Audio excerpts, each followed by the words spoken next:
Hey, Daily Dosers. My name is Junior. I have the great joy of serving our high schoolers out at the Temecula campus. Today, we're going to jump right into our verse. It is in Proverbs 69. I encourage you to read this later. It reads like this: "In their hearts, human plan their course, but the Lord establishes their steps." When I was a kid, I used to love to fish, and still do today, but one of my favorite memories was going out crappie fishing with my family. The limit for crappie is 25. So if you remember catching a fish or even your first fish, you know what that rush is like. Now multiply that by 25. It is forever a memory that I will hold. Well, I decided to pick up fishing after high school, and I realized that I wasn't the fisherman that I thought I was. I walked into the store and realized that I had no idea of what I should buy and what I should get. I remember grabbing a rod that looked similar to the one that my uncle let me use, and I went into the fishing line section and was just overwhelmed. There was all these decisions I didn't have answers to. There was fluorocarbon, monofilament, braid, nylon, all these fishing lines that I didn't know what to put on the reel.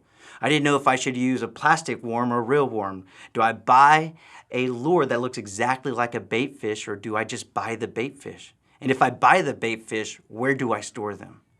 All these questions I didn't have answers to. But what I realized was that my success of fishing wasn't based on me. It was only because I was properly equipped and guided. My uncles would give me the rod with the right line, with the right hook, with the right bait. I was simply just casting the bait into the water. They would even guide me to where the fish were. There was no thinking on my part. Everything I had to do was just to remain under my uncle's instruction. And I feel like the same is with our goals. If we are going to align our goals with God's will, is that we have to trust that He has properly equipped us and He is guiding us. Properly equipped us because Ephesians 2:10 says we are God's workmanship, or His masterpiece that He has created for good works. And so we know that we can rest that He is going to equip us for these good works. And the reason we can trust that is because He's guiding us. We are quoting His word. That word is what we are resting in, the word that He's left behind for us. But here's the best part, is that He just doesn't leave us to our own gifts and talents and our own discernment by just reading His word. He leaves us with His very own Spirit, a Spirit that Jesus would describe as a helper. And so, church, I got two questions for you today that I would like for you to consider.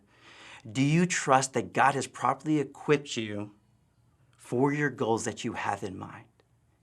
And do you trust that God will guide you through His word and Spirit?